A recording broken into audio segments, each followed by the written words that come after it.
আপনার উম্মতেরা কেমনে আল্লাহর প্রশংসা, কেমনে আল্লাহর শুকরিয়া আদায় করব? আমার দয়াল নবী কয়, এক নাম্বার আল্লাহ তাআলার ইবাদত নামাজ রুকু সিজদার মাধ্যমে, দুই নাম্বার আল্লাহর কোরআন তেলাওয়াতের মাধ্যমে, তিন নাম্বার আল্লাহর জিকিরের মাধ্যমে। আসেন বাবারা, আমরা সবাই আল্লাহ তাআলার কোরআনুল কারীম থেকে মুহাব্বতের আওয়াজে জবান খুলে জোরে জোরে তেলাওয়াত করি আর পড়ি আউযুবিল্লাহি। বাবারা এমনি কেন কান্দো? আমার জবাব দেয় হুজুর, আল্লাহর কাবা ঘরটা দেখলাম তার শান্তি লাগে। মুসলমানেরা রে, ও জয়কার বাবারা, টাকা পয়সা ব্যাংকে রাইখা, টাকা পয়সা দিয়া টাকা তুমি কিন্না তুমি লক্ষ কোটি টাকার বাড়ি গাড়ির মালিক হইবা। পর্দার অন্তরালের মা, ও জয়কার আম্মু গো, তোমার 2-3 ভরি 4 ভরি স্বর্ণের মালিক তুমি হইলা, এই স্বর্ণ তো কবরে নিতে পারতা না। আব্বাই জায়গা জমি তো কবরে নিতে পারতা না। যদি তোমার জায়গা জমি থাকে, একটা কোনা দিয়া 2 শতক জায়গা বেচো, বেচা কো আমি মক্কা মদিনা যাবো, বেশি টাকা লাগে না, 1-1.5 লাখ টাকা হইলে উমরা হজরা করার জন্য যাওয়া যায়। আল্লাহর কসম, আল্লাহর কাবা ঘরের সামনে দেয়া যখন দাঁড়াইবা, দেখবা কলিজাটা ফাটটা যায়। হায় রে, আল্লাহর কাবা ঘর দেখলে এত সুন্দর লাগে না জানি আমার মনিব মাওলা হাবিবে কিবরিয়ার কত সুন্দর করে বানাইছে। এ দাড়ি পাকা মুরব্বি বাবারা, এ যুবক ভাইয়েরা, কক্সবাজার ট্যুরে যাওয়ার জন্য 10-15 হাজার টাকা তুমি বাজেট করো, দে তোর পাউডি আমার সামনে দে, আমি আমার জিহ্বাটা দিয়া তোর পাউডা পরিষ্কার করে দেবো। এই কক্সবাজার ট্যুর তোর জাহান্নামের কারণ হইব, বান্দরবনের ট্যুর তোর জাহান্নামের কারণ হইব। তবে মনে রাখিস আব্বারা, এই টাকা পয়সা গুলা দিয়া যদি মক্কা মদিনা যাইতে পারো, দেখবা মক্কার ঘরের সামনে গেলে বাংলাদেশের কথা মনে থাকে না, মদিনার নবী রওজার সামনে গেলে বাংলাদেশের কথা মনে থাকে না। মদিনা শরীফের বাবু সালাম একটা দরজা আছে, ওই দরজা দিয়া নবী রওজার দিকে যখন কোন পাগলরা ঢুকে, এরা শক্তি দিয়া বায়া বায়া পানি পড়ে। নবী গো,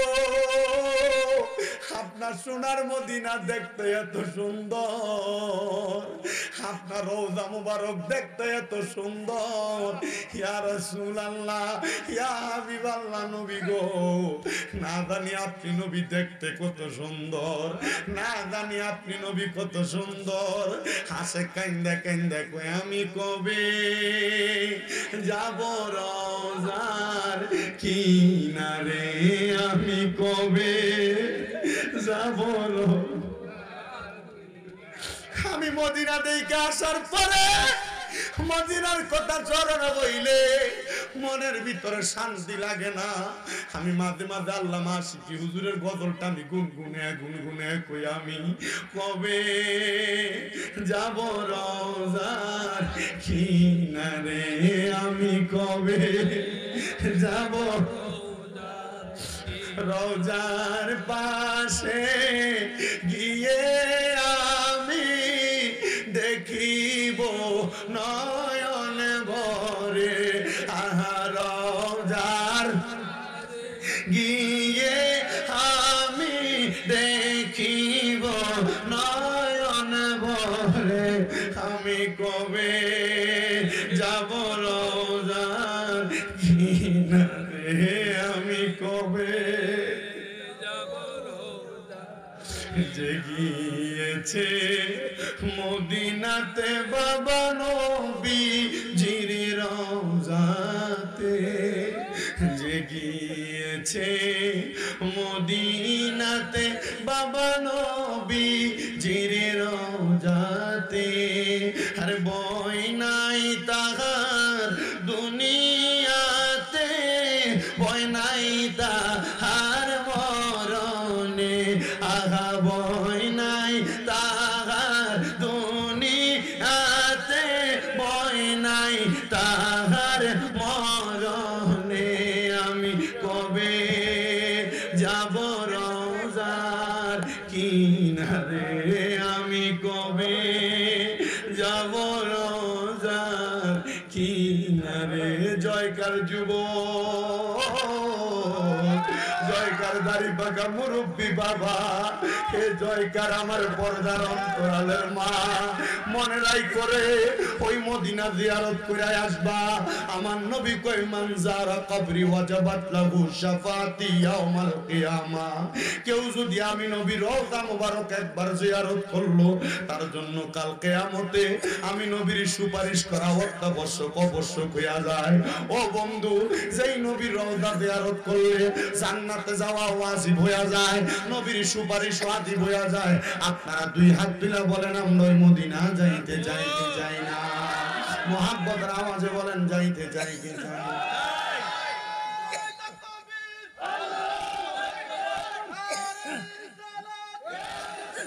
বলেন বাবা মারহাবা। আল্লাহ যেন আমাদেরকে মদিনা যাওয়ার তৌফিক দেয়, জোরে কোন আমিন। ওরে দয়াল আল্লাহ দয়া করেন, দয়া করেন নসিব করেন মদিনা। লা ইলাহা ইল্লাল্লাহ লা ইলাহা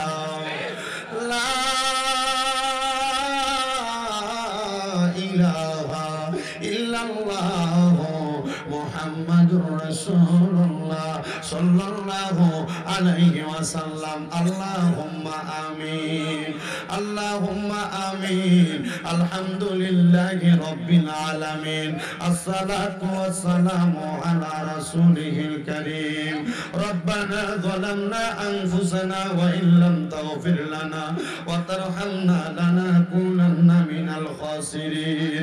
ইয়া ইলাহি রহম ফরমা, মুস্তাফা কি ওয়াসিতে খুলে দে দরওয়াজায়ে রহমত গাদা কি ওয়াসিতে। রহমাতুল লিল আলামিন খতমে রাসূল জানে জাহান, আহমদ ও হামিদ মুহাম্মদ মুস্তাফা কি ওয়াসিতে। মাবুদ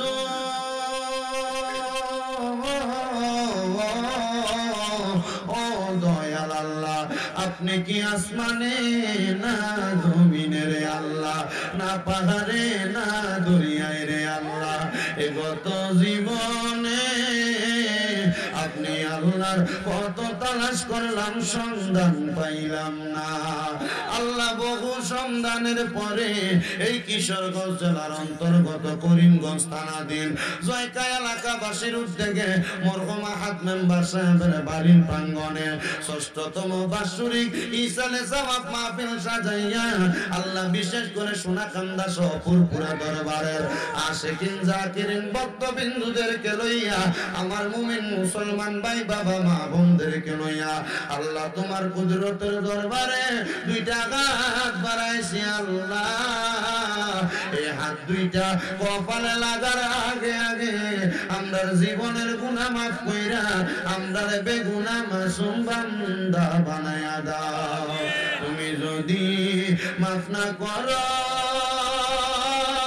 আল্লাহ তোমার বান্দারে বলো তোমার বান্দা যাইয়া চাইব কার কাছে। রহিম রহমান নামটি আল্লাহ আছে আমরার জানা, সেই নামেরও সিলাই গুনাহ করে দাও ক্ষমা। তুমি তো অন্তর্যামী রে আল্লাহ, ওই আমরা হইলাম ফানা, আমরা সুখে কিনা দুঃখে ডাকি গো আল্লাহ। তুমি যাই না কি জানো না রে আল্লাহ, বড় আল্লাহ জাগালয় তোমার মনে। দয়াল রে আজকের মুনাজাতের মধ্যে কে জানি হাত বাড়াইছে, কার জানি জগতের মধ্যে আব্বা নাই।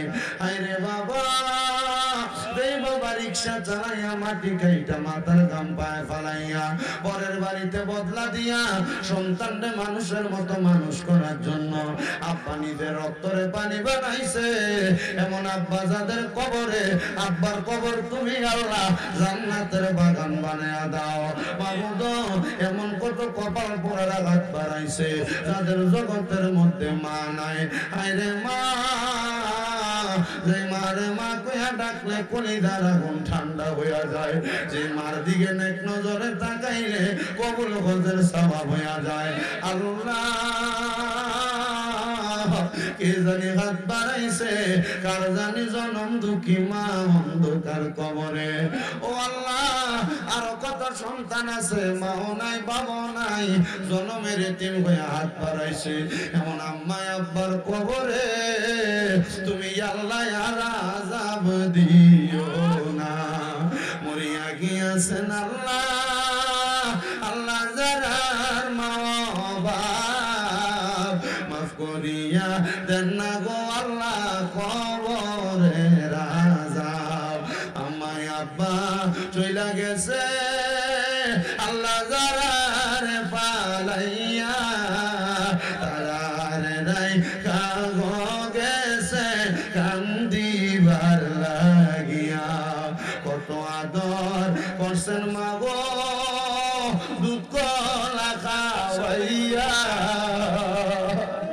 এখন বুঝি শুইয়া গো রইছেন কবরে যাইয়া। আল্লাহ, মরহুম আহাদ মেম্বার বড় শখ কইরা গত বছর দাওয়াত করছিল, এখন দুনিয়ার জমিনের মধ্যে নাই। ওনার সন্তানদের মনে শান্তি নাই, পরিবারের মনে শান্তি নাই। আল্লাহ, মাহফিলে শামিমরা আসছে ঠিক, কিন্তু আহাদ মেম্বার আসতে পারে নাই অন্ধকার কবরে। এমন ভাবে আমরা একদিন কবরের বাসিন্দা হইয়া যাবো। আল্লাহ, কবরে যাওয়ার আগে কবরের সামান জোগাড় করার মতো তৌফিক দান করো। আমরা ফকির, আমরা মিসকিন, আমরা গরিব মানুষ।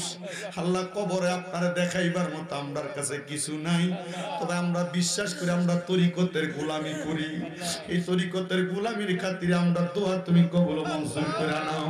আল্লাহ, বিশেষ করে আমরার বংশের কবর আযাব মাফ করো। যারা বেঁচে আছে হায়াতে তৈয়বা নসিব করো। এই মাহফিলে যারা টাকা দিয়া, পয়সা দিয়া, শ্রম দিয়া, বুদ্ধি দিয়া, পরামর্শ দিয়া, মাইক দিয়া, লাইট দিয়া, প্যান্ডেল দিয়া, মিডিয়ার বাইরা সহ সম্মানিত শ্রোতা মণ্ডলীরা, দেশ বিদেশ থেকে সোশ্যাল মিডিয়ার মাধ্যমে যারা দেখছেন দেখবেন, আল্লাহ প্রত্যেকের দোয়া তুমি কবুল মঞ্জুর করে নাও। এই মাহফিল কিয়ামত পর্যন্ত দায়েম এবং কায়েম রাখো। অনেকে অসুস্থ, সেফায়াতের কামেরা নসিব করে দাও রব্বুল আলামিন। এই মাহফিল কায়েম এবং দায়েম রাখো। আমরার প্রত্যেকের মনের নেক নেক আশাগুলো পূরণ করো। অনেক প্রবাসী ভাইরা বিদেশ থেকে দোয়া চায়। আল্লাহ, আমার প্রবাসীরা বড় কষ্ট করে বিদেশের বাড়িতে বাংলাদেশের রেমিটেন্স খাতের মধ্যে নাম লেখাইতেছে। আমার প্রবাসীদের হায়াতে বরকত দাও, প্রবাসীদের মনের আশা পূরণ করো, প্রবাসীদের শরীর স্বাস্থ্য সুস্থ রাখো, প্রবাসীদের বংশের কবর আযাব মাফ করে দাও। আল্লাহ, ইনকাম করে সহি সালামতে দেশের বাড়িতে ফিরার মতো তৌফিক দান করো। মরণ দিবা দুঃখ নাই, তবে বেঈমান বানায়া মরণ দিও না। মরণের আগে বারবার মক্কা মদিনা তাওয়াফ জিয়ারত নসিব করো। আর প্রত্যেকটা দোয়া আখিরি নবী মুহাম্মদ মুস্তাফা আহমদ মুস্তাফা সাল্লাল্লাহু আলাইহি ওয়াসাল্লামের খাতিরে কবুল মঞ্জুর করো। যার নাম রেখেছো তুমি মুহাম্মদ রাসূল, যার নাম রেখেছো তুমি মুহাম্মদ রাসূল, সেই নামের উসিলায় দোয়া করো হে কবুল। আল্লাহ, করো হে কবুল। আল্লাহ, মরণের আগে নবীজির নূরানি চেহারা মুবারক দেখতে দেখতে প্রত্যেকের হক্কানি রব্বানি পীর ও মুর্শিদের জবানের সাথে জবান মিলায়া পড়ায়া দিয়েন মধুর কালেমা লা ইলাহা ইল্লাল্লাহু মুহাম্মাদুর রাসূলুল্লাহ সাল্লাল্লাহু আলাইহি ওয়াসাল্লাম। একটা জবানও তো বন্ধ রাখবেন না। জবানটা ছেড়ে দিয়ে বলেন মুনাজাত করে দোয়া চাইলাম কার কাছে? ওই আল্লাহর কাছে কোনো কিছু চাইলে আল্লাহ দেয় কি দেয় না? ও মুসলমান, তাহলে মুহাব্বতের আওয়াজে পড়েন আলহামদুলিল্লাহ। আলহামদুলিল্লাহ। মুআজ্জিজ সদরে মুহতারাম, আজকে এই ৬ষ্ঠতম সম্মুখীন হই। আমার কাছে খলিফা সাহেব কইতেছে, মুআল্লিম সাহেব কই হুজুর তালিম দেই, মিলাদ ক্যাম্প করি, আমরা কই বেদাতি। আমি কই এরা বেদাতি কইলে আগে এরা কই রাগ করে দেখা তো তোর দাঁত আসেনি। কারণ বেদাতি তারে করা হয় যার দাঁত নাই, কথা কই না ঠিক না?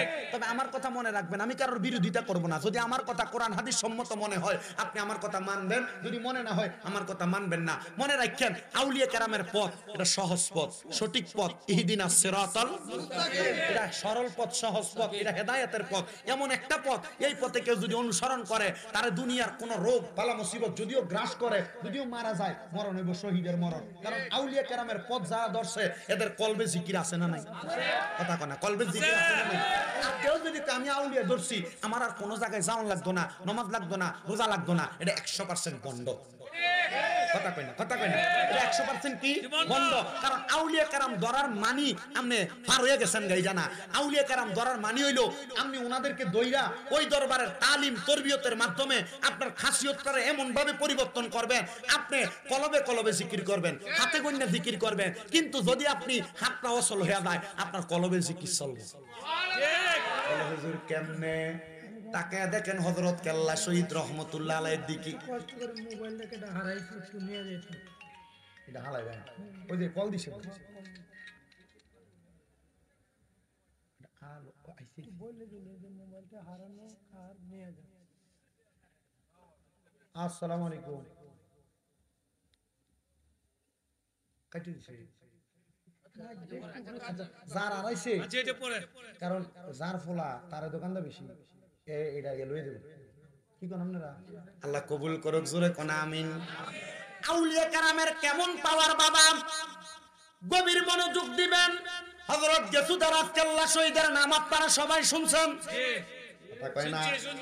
শুনছেন না আপনারা? যদিও কেল্লার দরবারের আশেপাশের ভিতরে এলোমেলো ফুংডা চেংড়ারা গাঞ্জারা আসর বসায়, কিন্তু আল্লাহর ওলি কেল্লা তো সত্য, কথা কয় না? সুন্নিরা আল্লাহর ওলির পক্ষে, তবে যারা গান বাজনা করে নাচানাচি করে তারার বিপক্ষে, কথা কন ঠিক কি না? এদের কারণে সুন্নিয়তের বদনাম হয়, এদের কারণে আহলে সুন্নাত ওয়াল জামাত সব তরিকতের বদনাম হয়। কেল্লা শহীদ কেমন ওলি ছিল রে বাবা! হযরত গেসুদারাজ কেল্লা শহীদ রহমতুল্লাহ আলাইহি সহ 360 আউলিয়া যখন এই সিলেটের জমিনে আগমন করলেন, আগমন করার সাথে সাথে বাদশা গুরু গোবিন্দ যখন লক্ষ্য করে দেখলো এই আউলিয়াদের সাথে মুসলমান ফকিরদের সাথে পারে না, কি করছে জানেননি? 10টা মহিলারে উলঙ্গ কইরা ওলিদের সামনে ছাইড়া দিছে। আল্লাহর ওলিরা কয় আমরার নজরটা নিচা নজর, আমরার নজর দিয়া ওলির দিকে তাকানো সম্ভব না। শাহজালাল ইয়ামিনী একটা ডাক দিয়া কয় ওলির দলেরা ও আমার সফর সঙ্গীরা, তোমরা আমারে একটা সঙ্গী একটা খবর দিতে পারবা? বলে কি খবর? দেখছনি আমরা সামনে যে উলঙ্গ মহিলাটি ছাইড়া দিল, আমরা তো তাদের দিকে তাকানো সম্ভব না, যুদ্ধ করা সম্ভব না। এমন ভাবে যদি আমরা সামনের দিকে অগ্রসর হই তাহলে তারা তো আমাদেরকে মাইরা ফেলবে। আমরা তো মনে মনে ভয় করি আমার আল্লাহরে, গুরু গোবিন্দরে ভয় করা যাবে না। এমন টাইমে হযরত আহমদ গেসুদারাজ কেল্লা সামনে দাঁড়ায় গেছে। আহমদ দেয়া ডাক দিয়া কয় হযরত শাহজালাল ইয়ামিনী গো, আপনি যে বললেন আপনি দুনিয়ার রাজা বাদশারে ভয় করেন না, আল্লাহরে ভয় করেন, তাহলে কেন আপনি যুদ্ধ করতে যান না?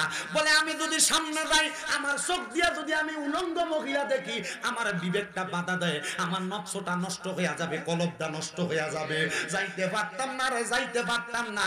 আহমদ গেসুদারাজ কেল্লা শহীদ রহমতুল্লাহ আলাইহি কয় কেমন ওলি কইছে, কেমন আল্লাহরে ভয় করেন। সামনে আইসা আহমদ গেসুদারাজ কেল্লা শহীদ রহমতুল্লাহ আলাইহি ওনার মাথার টুপিটা ফালাইয়া হাতের মধ্যে তরবারিটা নিয়া, চুলটা ছিল বাবরি কাটা চুল, চুলটার মধ্যে দইরা নিজের ডান হাত দিয়া কল্লাটার মধ্যে একটা কোপ দিছে, কোপ দিয়া পুরা কল্লাটা আলাদা করে ফালাইছে। খোদার কসম বাবা, কল্লাটা তিতাস নদীর মধ্যে যায়া পড়ছে, সুরমা নদীর মধ্যে যায়া পড়ছে। ওই কল্লাটা পড়ার পরে আহমদ গেসুদারাজ কেল্লা কাটা কল্লা বিহীন দেহটা লইয়া তরবারিটা দিয়া ওই 10টা মহিলারে তরবারির আঘাত দিয়া কতল করে দিছে, কতল করে দিছে। বন্ধু রে, আরে কল্লা তো নাই, দেখছে কি দিয়া? কলবের চোখটা খোলা, কলবের চোখটা খোলা। এবার আপনারা বলেন তরিকতের তালিম নিয়া আমরা সবাই কলবের চোখটা খোলার দরকার আছে না নাই? খোলা কোন আছে না না?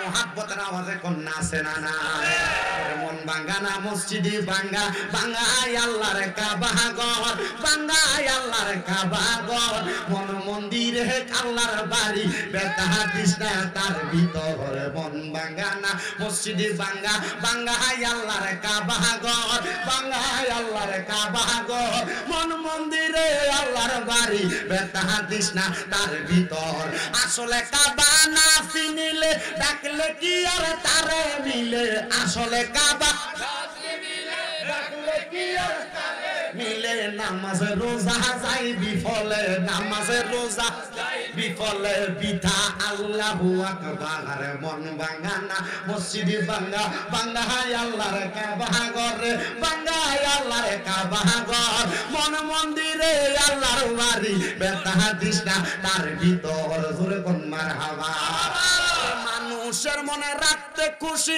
সাজা মারহাবা কইতেন না ওরে রাখ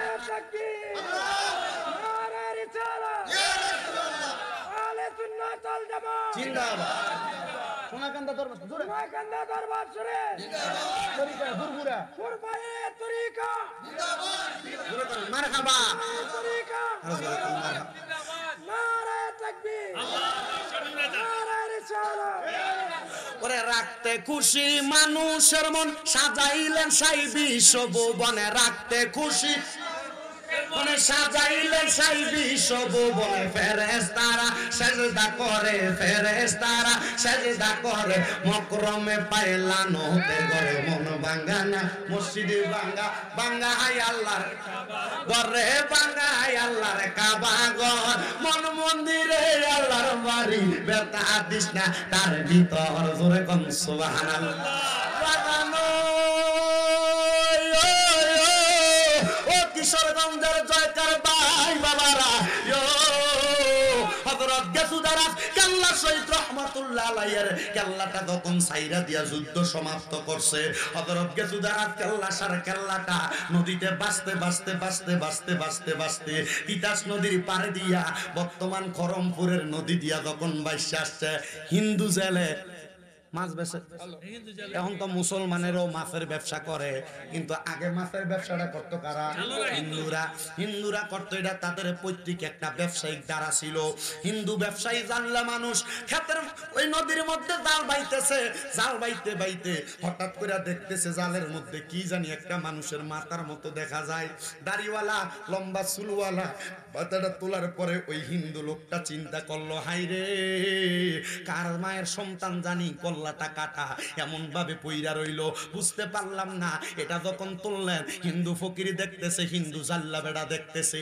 ওই কল্লাটা কাটা কিন্তু কাটা কল্লা কি কথা কয় নাকি কথা তো কয় না কিন্তু হিন্দু ফকির তাকায় দেখে হযরত কেল্লা শহীদের কল্লা মুবারকের ঠোঁট মুবারকটা ফট ফট ফট ফট ফট ফট করে লটতাছে আইরে চিন্তা করলো কেন লটতাছে এবার হিন্দু ফকির কয় আমি আমার কান্ডা লাগাইলাম কল্লাটার সাথে আমি দেখতাছি কান্ডা লাগানোর সাথে সাথে ওনার মুখ দিয়া আসতেছে লা ইলাহা ইল্লাল্লাহ মুহাম্মাদুর রাসূলুল্লাহ যদি মইরা যাও স্টপ কইরা ফালাও তোমার হাত মুখগুলা যদি বন্ধ হইয়া যায় তরিকতের তালিম নিয়া যদি কলবদারে জারি রাখতে পারো রে বাবা আল্লাহর কসম জবানও লড়ব কলব লড়ব জবানও লড়ব কলব লড়ব ওই হিন্দু জাল্লা লোকটা ডাক দিয়া কয় আল্লাহর ওলির মুখের সাথে মুখটা মিলাইয়া আমি বললাম লা ইলাহা ইল্লাল্লাহ মুহাম্মাদুর রাসূলুল্লাহ সাল্লাল্লাহু আলাইহি ওয়াসাল্লাম হিন্দু ওই জাল্লা বেটাটা ইসলাম ধর্ম গ্রহণ করছে বর্তমান যারা খাদেম দাবি করে এই খাদেমদার বংশটা কিন্তু জাল্লা ছিল এখন ধারাবাহিকতায় তারা পাইছে বন্ধুরে ওই জায়গার মধ্যে যদি একজন হিন্দুটা হযরতে গেসুদারাস কেল্লার মুখের সাথে মুখটা মিলিয়া কালেমা পইরা ঈমান আনতে পারে আমরা আউলিয়া কেরামের সৌগত দইরা আমরা নবী পাইতে পারি কি পারি না তিতাসে বাসিল রে কেল্লা তিতাসে বাসিল ওরে জাল্লা গনের জালে উইটা জাল্লা গনের জালে উইটা পরমপুরা ছিল রে প্রেমের খেলা খেলছো কেল্লা রে মুসলমান ইমানদার গভীর মনোযোগ দিবেন আর একজন প্রকৃত ওলির কথা বইলা দিয়া যায় যখন গেসুদারাস কেল্লা রাহমাতুল্লাহ আলাইহি যখন চইলা গেলেন এবার বাদশা চিন্তা করলেন বাঙ্গা রাজপ্রাসাদের ভিতর থেকে আমরা আনাসে কানাসে থেকে তিন নিক্ষেপ করব এমন টাইমে শাহজালাল ইয়ামিনী ডাক দিয়া কয় কেউ আসুনি 40 দিন আসরের নামাজে সুন্নত কাজা করছো না ফরজ না সুন্নত? ফরজ না সুন্নত? আমরা তো কেমন মানুষ, সুন্নত দূরের কথা ফরজেরও তো খবর নাই। ওরে সুন্নত নামাজ না পড়িলে কেমনে নবীর সুপারিশ পাবে? ওরে সুন্নত নামাজ না পড়িলে কেমনে নবীর সুপারিশ পাবে? পাবে না আর ক্ষমা তার মাজার, বলেন পাবে না আর ক্ষমা তার মাজার। মুমিনি মুসলমান নবীর সুন্নত কর আমলদার, বলেন নবীর সুন্নত কর আমলদার। নবীর উম্মত গহনে নবীর সুন্নত। শাহজালাল আমিনী একটা ডাক দিয়া কয়, সফর সঙ্গীরা রে, সফর সঙ্গীরা রে, আসুনি কেউ আসরের নামাজের সুন্নত নামাজটা কাদা হয় নাই। এমন টাইমে হযরত নাসিরউদ্দিন সিফাসালা হাত তুলছে, সোনার উগাটের মধ্যে এখনো শুয়া রইছে হবিগঞ্জে। হাতটা তুইলা ডাক দিয়া কয়, হুজুর আমারে গোপন ইবাদতের কথা আমি কারোর কাছে কইছি না, যেহেতু যুদ্ধের ময়দানে আমার আমলটা দিয়া যুদ্ধ জয় করা যাইব, আমি আপনার কাছে আমার মনের কথাটা বইলা দিলাম। হুজুর বলেন কি বলবেন, আমি আপনারে আপনার জবাবটা দিয়া দেই। এ নাসিরউদ্দিন রে, তুমি তো আমার দলের মধ্যে সবচাইতে একজন আমলওয়ালা ব্যক্তি আমি জানি, কিন্তু আমি তার কাছে এটা প্রকাশ করতে চাইছি না। সোনাকান্দা দরবারে, পুরপুরা দরবারের পাগলদারে পিসা বুজুররা এমন তালিম শিখিয়ে দিছে, রিস্কা চালায় খেতে রোয়া লাগায়, কিন্তু এটি তালিমের মাধ্যমে হুজুর মোল্লার থেকে বালা জানে।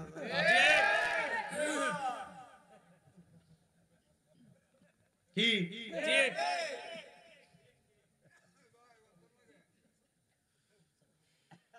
হুজুর মোল্লার হাদিয়া বেশি, মুনাজাত লম্বা, এই কথা কই না।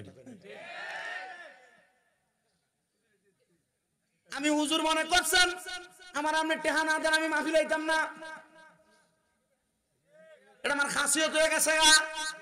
কিন্তু যারা তালিম তরবিয়ত করে এরা কিন্তু তালিম তরবিয়তের ভিতরে দেয়, এরা সিনাটারে লড়াই, খালি লড়াই। এই লড়ার মাধ্যমে নিজের গুণ মাফ হয়, বাড়ি থেকে শয়তানও দৌড়ায়। ও আব্বারা দরবারে বাত হওয়ার না হও, বাড়ির ভিতরে মাসে একবার তালিমের মাহফিল করবা। কথা কয় না? এটা যদি করো বাড়ির ভিতর থেকে বিপদ আপদ বালা মুসিবত যাইবো। নবীরে দাঁড়ায় সালাম দিবা, কারণ নবীর দুরূদ সবাই সহ্য করতে পারে, শয়তান পারে না। কথা কয় না? ঠিক কিনা? ও বন্ধু আমার, সুন্নিরা নবীরে দাঁড়ায় সালাম দিলে মিলাদ কিয়াম করলে কয় বেদাতি। কথা কয় না? আমি বলবো বাবা আল্লাহর দোহাই, এর সঙ্গে কখনো তর্ক করবেন না। যদি কয় বেদাত, এদের সঙ্গে কোনোদিন তর্ক করবেন না। হুজুর কেন? কারণ বাবা মনে রাখবেন, কুত্তার লেঞ্জা যেটা, এটা যদি গরম পাইপ দিয়ে সিধা করার চেষ্টা করে সম্ভব। এ কথা কয় না কেন? আল্লাহ কোরআনে কয়, ইয়া আইয়ুহাল্লাযীনা আমানু, ওহে যারা ঈমানদার, ওহে যারা আল্লাহ কারে কইছে? জোরে কন্যা কারে? ঈমানদারদেরকে। আল্লাহ কয় সল্লু আলাইহি, আলাইহি পড়ে, সল্লু তোমরা দুরূদ পড়ো, আলাইহি ওই নবীর উপরে, ওয়াসাল্লিমু তাসলিমা। এই জায়গার ভিতরে মূল ফেসটা আল্লাহ কয় ওয়াসাল্লিমু তাসলিমা, সালাম দাও আদবের সাথে। তাসলিমান আয় তাকরিমান, তাসলিমান আয় তাকরিমান, সালাম দাও আদবের সাথে। আমরা ইয়া নবী সালাম আলাইকা কইয়া নবীরে দাঁড়ায়া সালাম দেই, বইয়া দিলে আদব না, দাঁড়ায়া দিলেই আদব। আমরা নবীরে সালাম দেই। এটা যদি কেউ বেদাত ফতোয়া দিয়া তারার মতো সালায়া দিতে চায়, আমি বলবো বাবা তোমরা তোমাদের মতো থাকো, তোমাদের সাথে দ্বন্দ্ব নাই, তোমাদের সাথে ঝগড়া নাই, তোমাদের সাথে ফাসাদ নাই। বলে হুজুর কেন? আরে ওনাদেরই বড় হুজুর হাজী এমদাদুল্লাহ মুহাজিরে মক্কি রহমতুল্লাহ আলাইহি, ওনারে জিজ্ঞাসা করছে, হুজুর আপনার আকীদা আর সুন্নিদের আকীদা তো আলাদা, আপনি কেন নবীরে দাঁড়ায়া সালাম দেন? উনি কয় আমি নবীরে দাঁড়ায়া সালাম দিলে আমার কাছে শান্তি লাগে। তো সুন্নিরারও তো এইটা, আমরা তো নবীরে সালাম দিলে শান্তি লাগে। আমরার বিশ্বাস, আমরা যদি নবীর দুরূদ শরীফ পড়া কবরে যায়, আমার নবীরে সালাম দিয়া কবরে যায়, ওই কবরে যাওয়ার পরে যখন তিনটা প্রশ্ন করব, মান রাব্বুকা কুমু রাব্বি আল্লাহ, ওমান দিনুকা কইমুদ্দিনি আল ইসলাম, কিন্তু কবরে 3 নাম্বার প্রশ্ন করব, নবীর সামনে দাঁড় করাইব, ওমান হাদার রাজুল, এই ব্যক্তিরে চিনুনি? আমি আল্লাহর কসম বলবো, ওই নবীর দুরূদ পইরা, ওই নবীর সালাতু সালাম দিয়া, ওই নবীর সুন্নাত দাড়ি মুখে রাইখা কবরে গেলে আপনি নবীরে চিনা লাগবে না। আমার নবী বলবে, আয় আয় আয়, আমি নবীর কুল মুবারকে আয়, আমার দয়ালে নবী বিনে গো আপন বলতে নাই জগতে, আমার দয়াল নবী ও আপন বলতে। ওরে বেবে দেখি সব বিদেশি, বেবে দেখি মিশে মায়ার জগতে, আপন বলতে নাই জগতে, আমার দয়াল বিনে গো আপন বলতে নাই জগতে। ওরে যারা তোমার অতি গোয়াপন, তারা সবাই মিলে মিশে পরাইব কাফন। আইরে যারা তোমার অতি গোয়াপন, তারা সবাই মিলে মিশে পরাইব কাফন। আর মাটির নিচে করবে দাফন, মাটির নিচে পরে থাকতে দিবে না আপন বলতে। আব্বারে বিশ্বাস করেন, আপনার বউ কিন্তু আপনার লাশটা রাখা পাহারা দিত না। মারা যাওয়ার পরে কইবা, এরে আব্দুর রহিমের স্ত্রী, তুমি তো তোমার স্বামীর সাথে খাটের মধ্যে পুরাটা জীবন বড় আরামে সংসার করছো, রাত্রবেলা কেউ নাই লাশটা পহরা দিব, তুমি একটু পাহারা দাও না। বই কবা, আমার ডর লাগে, এটা আমার লাশ, এই লাশের সামনে আমি থাকতাম না। জামাই কইয়া তোমার স্বীকৃত দিত না। এ যুবক ভাইরা, এ মুরব্বী বাবারা, একবার চিন্তা করে কবরে গেলে নবী ছাড়া কেউ তোমার আপন হইতো না। কেমনে রে ওই নবীর ব্যাপারে আকীদাটা এমন করে, কেমনে কয় ওই নবী মইরা গেছে গা, ওই নবী ফুচ্ছা গেছে গা। আমার বিবেকের ভিতরে বাধা দেয়, এরা কি আসলে নবীর উম্মত দাবি করে, কিন্তু এরা তো মুসলমান না। আমার নবীকে উম্মত, আমারে যদি কেউ মরা কয় তারারে জবাব দিবা কেমনে নবী, কেমনে জবাব দিতাম? আমার নবীকে উম্মত, শোনো শোনো শোনো রে, আমার আল্লাহর নবী রহমতের নবী ঘোষণা করে, আল আম্বিয়া ওয়াহিয়াউন ফি কুবুরিহিম ইউরজাকুন।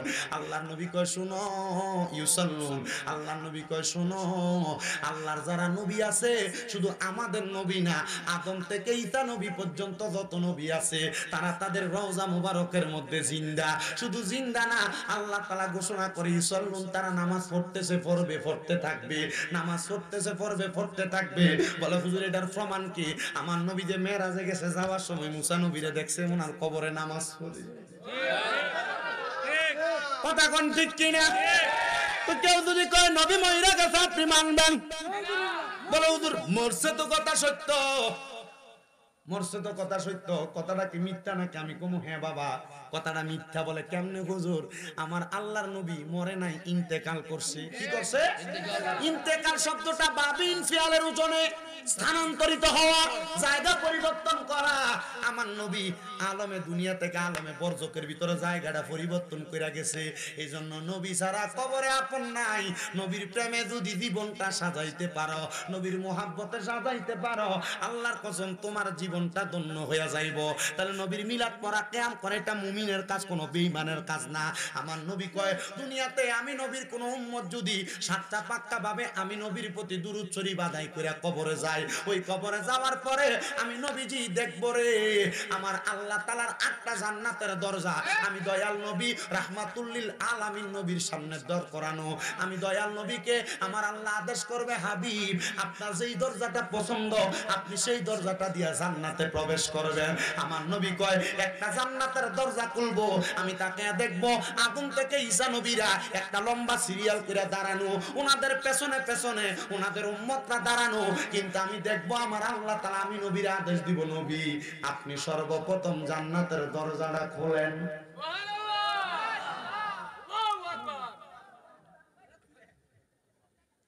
কি আদম নবী না দুনিয়াতে আগে আসতে? আমার আগে আমার বক্তা সাহেব অন্ধ হাফেজ হযরত মাওলানা শামসুল ইসলাম সাহেব গারুয়া পাক দরবার শরীফের খাদে মুনি কিন্তু বইলা গেছে, শামীম রাজার কাছে ওয়াজ একটা রাখা গেছে, রাখছে না বাবা? এরা আল্লাহ যে কইলো আলাম তারা কাইফা ফাআলা রাব্বুকা বিআসহাবিল ফিল, নবী আপনি কি দেখেন নাই? তো নবী দুনিয়াতে আসার 49 দিন 59 দিন আগের ঘটনা আল্লাহ কেমনে কইলো নবী আপনি কি দেখেন নাই? তার মানে বুঝা যায় আমার নবী মার গর্ভ থেকে দুনিয়াতে আসতে পরে, কিন্তু আমার নবী আলমে আরোহার মধ্যে সর্বপ্রথম আমার আল্লাহ তাআলা বানাইছে, আর আমার নবী আলমে আরোহাই বৈশা সব দেখছি। একজন প্রেমিক আসিল গো সোনার মদিনায়, একজন প্রেমিক আসিল গো সোনার মদিনায়, ওরে যার প্রেমেতে স্বয়ং আল্লাহ দুনিয়া বানায়, হায়রে যার প্রেমেতে স্বয়ং আল্লাহ দুনিয়া বানায়, একজন প্রেমিক আসিল গো সোনার মদিনায়। কি ভাগলার বিষয় দিছে আমার, এটা বিষয় দিছে এ ওয়াজ করলে পরে সেটা দেব গায়রা না, সেতো না, সেতো না, সেতো না। কথার দলিল আছে না নাই? যদি কয় ভুল কইছে দলিল কই? বলে একটা দুইটা তিনটা চারটা পাঁচটা ছয়টা সাতটা আটটা নয়টা 10টা 11টা 12টা 13 14 15 16 17 18 19 20টা দলিল। মোবাইলটা খুলে দেখবা, বলে শামীম রাজা যা বলছে প্রত্যেকটা কথার দলিল। মারহাবা কোন, আরো জোরে কোন মারহাবা। বাজানরে আমার ও নবীর উম্মতের দল, আদম নবী দুনিয়াতে আসছে আগে, ঈসা নবী দুনিয়াতে আসছে আগে, ইব্রাহিম নবী দুনিয়াতে আসছে আগে, মুসা নবী দুনিয়াতে আসছে আগে, কিন্তু আমার আল্লাহ কয় যখন কোনো কিছু নাই রে, কোনো কিছু নাই, আমি আল্লাহ তাআলা কুদরতি নূর তাইকা আমার হাবিবে কিবরিয়ার নূর মুবারক বানাইছে, আমার হাবিবে কিবরিয়ার ময়ূর রূপে সাজাইয়া আমি দয়াল আল্লাহ পাক রব্বুল আলামিন আমার হাবিবের সাথে প্রেমের আলাপ করছি। জোরে বল সুবহানাল্লাহ। বন্ধুরে তার মানে আমার হুজুর যে আমারে বইলা গেছে ওই বিষয়টা ভাঙ্গা দেওয়ার জন্য বিষয়টা ভাঙ্গা দিলাম। নবীর জন্ম দুনিয়াতে যদি হয় সব নবীরার পরে, কিন্তু আমার নবীরে আমার আল্লাহ তাআলা এই পৃথিবীর আগে আলমে আরোহাতে সৃষ্টি করছে সবার আগে। এইজন্য আমার নবী আলমে আরোহার মধ্যে বৈশা বৈশা সকল কিছু দেখছে। এই জন্য আল্লাহ কয় আলাম তারা কাইফা ফাআলা রাব্বুকা বিআসহাব, আপনি দেখেন না? মারহাবা কোন, আরো জোরে কোন মারহাবা। ওই নবীর উম্মত আমরা, ওই নবীর পাগল আমরা, ওই নবীর আশিক আমরা, ওই নবীর আশিক হইয়া যদি মরতে পারেন, ওই নবীর পাগল হইয়া যদি মরতে পারেন, আল্লাহর কসম রে মুসলমান, অন্ধকার কবরে গেলে আমার আল্লাহ তাআলা আপনারে সাতটা পাকা জান্নাতি বানাইবো। ওই নবীর বড় পাগল ছিলেন নাসিরউদ্দিন সিফাতওয়ালা, উনি কয় আমারে যখন বলল বাবা আসরের নামাজ কি সুন্নতরা কাজা করছো না, কারণ কি? কয় নবী কইছে যে এই ব্যক্তি আমি নবীর সুন্নতরা আঁকড়ে ধরবো, জান্নাতের দরজাটা খোলাম আমি নবী আগে, কারণ সব নবীরা দাঁড়ায়া থাকবো, আমি নবী দরজাটা খুইলা। দরজার কেবার আসেনি, আপনারা কি বলেন? চৌকাট, কপাট, দরজার যে কপাট আমার নবী তো আমি জান্নাতের দরজার একবারে মাথাটার মধ্যে দাঁড়াইমু। আমি নবী ততক্ষণ জান্নাতের দরজা বন্ধ করতাম না যতক্ষণ আমি নবীর একটা গুনাহগার উম্মত বাকি থাকবো। বাজান রে আমার নবী কয় শাফাআতি লি আহলিল কাবাইরি মিন উম্মতি, আমার নবী কয় আমার উম্মতের ভিতরে কেউ যদি কবিরা গুনাহ করে আমি নবী তার জন্য সুপারিশ করে জান্নাতে লইমু। একটা উম্মত দুজকে থাকলে আমার নবীজি ওই উম্মতরে তারা জান্নাতে যাইতো না। এবার চিন্তা করো ওই নবীরে কেন ভালোবাসবা, কেন মোহাব্বত করবা? সুন্নিরা কেন নবী নবী করে? সুন্নিরা কেন নবীর ইয়া নবী সালাম আলাইকা বলে সালাম দেয়? এটার কারণ হইল সুন্নিরা ওই নবীর সাথে জান্নাতে যাইতে চায়। এবার আপনারা বলেন আমরা সবাই ওই নবীর সাথে জান্নাতে যাইতে চাই কি চাই না? নারে তাকবীর, নারে রিসালাত, সুনাগন্ধা দরবার শরীফ, আহলে সুন্নাত ওয়াল জামাত, শামীম রাজা জিন্দাবাদ।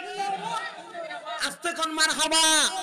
হযরত নাসিরউদ্দিন সিফাতওয়ালা কয় যে নবী আমারে সারা জান্নাতে যাইতো না আমি কেমনে ওই নবীর সুন্নাত ছাড়ি? আপনি ওই নবীর উম্মত দাবি করেন, আপনার দাড়ি দিদি ক্লিন শেভ করিন না বাবা। আপনি ওই নবীর উম্মত দাবি করেন, নবী কয় সুদ খাইস না তুই দি সুদের ব্যবসা করস বাবা। আপনি নবীর উম্মত দাবি করেন, নবী কয় হারাম খাইস না তুই দি ফরের হক মাইরা খাস বাবা। আমার নবী কয় তুই দি নবীর উম্মত দাবি করস, তুই দি মানুষের হক মাইরা মাইরা খাস বাবা। আমার নবী কয় আমি নবীর উম্মত দাবি করস বাবা, তুই দি ফরের ইতিমের সম্পদ মাইরা খাস। আল্লাহর কসম রে, এলাকার সুদখোরেরা যদি আসেনি আছে আছে, অসুবিধা নাই, বলেন। সুদখোর আছে, আমার আপনার এই সুদকুটিরে ধরে মসজিদের সভাপতি বানান, সেক্রেটারি বানান, এলাকার সর্দার মাতাব্বর বানান। হায় রে কেমনে এডি জবাব দিব আল্লাহর কাছে? আল্লাহর নবী কই এডিরে কি খাওয়াইবো কবরে জানো? অন্য জাহান্নামীরা রক্ত আর ফুজাই না দিব, তিন আতুল খাবাল কব নেখা। দুনিয়াতে একটা পানির ভিতরে ফুকা ফললে ফুকা পানি ফালাই দিয়া বোতলটা বালা করে দুইয়া তারপরে মাইজা পানি খায়। কিন্তু যারা হারাম খায়, সুদ খায়, পরের হক মেরা খায়, জমি দখল করে খায়, একটা খেতেল ডাইল কাটটা সাইরান গুল্লা বানায়, আল্লাহর কসম কবরে গেলে এমন ফিটা ফিটবো, কাঁচা বাঁশের গোড়া দিয়া বাইরে আইবো, ওই কবরের ভিতরে এমন মাইর মারবো, একটা গরম লোহা ফোরাত দেয় না? কামারের দোকানে দেয় না? কামারের দোকানে ফোরাত দিলে এটা কি আসলে লোহার কালার থাকে না আগুনের কয়লার মতো হয়ে থাকে? এই লোহার একটা গরম পাত্রে আগুনের ভিতরে গরম কইরা এটার ভিতর অন্য জাহান্নামীরা রক্ত ফুসগুলা দিয়া কইব নে খা। পারতাম না এটি কেমনে খাইব? কই শুদ্ধ খাইছো তো আরাম কইরা, পরের হদ্দ খাইছো তো আরাম কইরা, এখন এটি খাইতে ভাল লাগে না। এ জয়কার সুদখোরেরা, এ জয়কার ঘুষখোরেরা, এ জয়কার ইতিমের সম্পদ মেরে খামিনারা, মা বাপ মরে যাওয়ার পরে বইনের সম্পদ বুঝাইয়া না দেউনারা, এ জয়কার বেডারা তোমরার ভাইয়ের সম্পত্তি বালা করে বুঝাইয়া না দেউনারা, এ জয়কার বেডারা মানছে জমিরে ঠেলতে ঠেলতে তোমার 1 ঘন্টারে ফোন 1 ঘন্টা বানাইনারা। মনে রাখবা এই কবরের বাড়ি এমন চাপ দিব, সাতনার ডিডি ভাঙ্গা ডাইন দিকেরটা বাম দিক দিয়া, বাম দিকেরটা ডাইন দিক দিয়া ঢুকবো। আল্লাহর কসম আমার আল্লাহ কয়াদের শাস্তি হইল আযাবুন শাদীদ, যন্ত্রণাদায়ক শাস্তি। কবরে গেলে এমন ফিডা পিটবো, কোন ফুতেরে বালা খাওয়ানোর লাগে তুমি সুদ খাও? ফুতেরে দেয়া কইবা ফুতরে আমার একটা আমল দেশ না, একটা আমলের কারণে আমি আব্বা ধরা খাইয়া গেছি। ফুত কইবা আপনাদের চিনি না। কোন বউয়ের দামি শাড়ি কিনা দেওয়ার লাগা, দামি কসমেটিক কিনা দেওয়ার লাগা হারাম খাও। ব্যাংকের মধ্যে এফডিআর করো, ডিপিএস করো, করেনি? এটা ডিজিটাল সুদ। এটা কি সুদ? এটা ডিজিটাল সুদ। ব্যাংকে এককালীন টিয়ারে ফলার ভবিষ্যতের কথা চিন্তা কইরা এটা বড় সুদ মিয়া, বড় সুদ। কি এটা মুনাফার হিসাব লাগাইতে এমনি খায় না, কথা কই না। আল্লাহর কসম পাগলের রিস্কা ধরে ভাত খাইবা, তবু সুদের টাকা, হারাম টাকা, মিথ্যা কথা কই 1 টাকা খাইবা না। জয়কা এলাকায় সুদখোর আছে নাইলে আমাদের নমুনা কয় ওই মুরব্বী আব্বা মুহে বান দিয়ে লাইছে, বলে হুজুর সুদখোর দা আসলে আছে, কইতে হবে না মারি না হুজুর, কারণ এটি সাধনে বই লম্বা লম্বা কথা কয়, খায় সুদ, কথা কয় না কিনলে গে বাজারের বড় মাছটা এরাই কিনে। কি হাতো হারাম? শুকরের গোস্ত খাওয়া হালাল না হারাম? কিন্তু সুদের টাকা দিয়া গরুর গোস্ত কিনা খাইলেও হারাম, গোশের টাকা দিয়া মুরগার গোস্ত কিনা খাইলেও হারাম। সুদের টাকা দিয়ে দেরি হয়ে যেতেছে ওয়াজ। আপনারা প্রধান বক্তারা আইনে নেবেন, আমার ওয়াজ শেষ। আসেন মেয়েরা খবর কাছে নেই, গরু দিয়া না মুরগা দিয়া? মুরগা দিয়া। আচ্ছা মুরগা দিয়ে হইলেও চলো সুবহানাল্লাহ, সুবহানাল্লাহ, সুবহানাল্লাহ কয় না?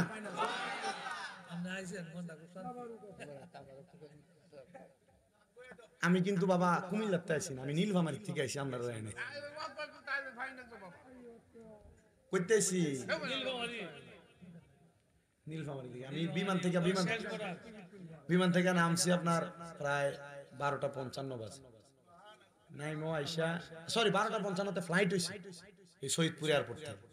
এরপরে আপনার ঢাকা এসে নাইমা আমাদের যে গাড়ি নিয়ে আসছি এই গাড়ির কাগজের একটু মিরপুর বিআরটিতে কাগজ শেষ করে আবার ব্যাক আসা লাগছে আপনাদের এদিকের জন্য। না হেদি গাজীপুর ফারিতে আমার সময় লাগবে 2 ঘন্টা 2.5 ঘন্টা, বুঝতে পারছেন? জ্যাম বৃহস্পতিবার তো আমার এটা দেমাগে না, আমি চিন্তা করলাম যে একটা বিপদে ফেলে দিলাম, আল্লাহ করতেছি পরে দিই না নির্দিষ্ট টাইমের আগে পৌঁছে গেছি। মারহাবা কম, আপনারা দোয়া করবেন, আপনাদের দোয়ায় কুমিল্লাতে আমার 6টা মাদ্রাসা। কয়টা? সুন্নি মাদ্রাসা। আপনারা দোয়া করবেন, আমার 6টা মাদ্রাসা মিলে 870 জন পোলাপান। আপনাদের দোয়ার বরকত আমরা যেন সহি সালামতে পৌঁছাইতে পারি। রাস্তাঘাটে থাকি, কুয়াশার কারণে রাস্তা দেখা যায় না, রাস্তা দেখা যায় না। আমি গত পরশুদিন আপনি পরে বাপুর ধরনের 1 লাখ ফুটবল খেলবো মরে গেছে, ফোলা দেখতে কি তা দেওয়া যায়। আমরা আমার ড্রাইভারের যে বয়স, আমার হে বয়স, আমার খাদেমের এই বয়স, মোটামুটি সামনে দিয়ে কেউ খারিলে গাড়ির পিছনে 3টা রাখছি, বাইরে নিতাম না। আল্লাহ কবুল করুক, হায়াতে বরকত দাও, জোরে কোন আমিন। ওয়াজ কি চলবো না শেষ হইব? সবাই ধরে ধরে শরীফ বলেন আল্লাহুম্মা সাল্লি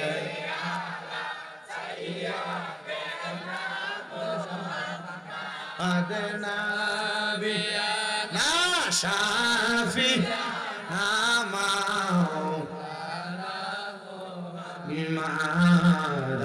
আল্লাহুম্মা সাল্লি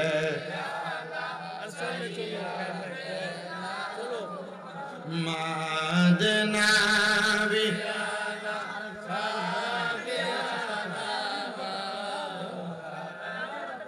বাজানো।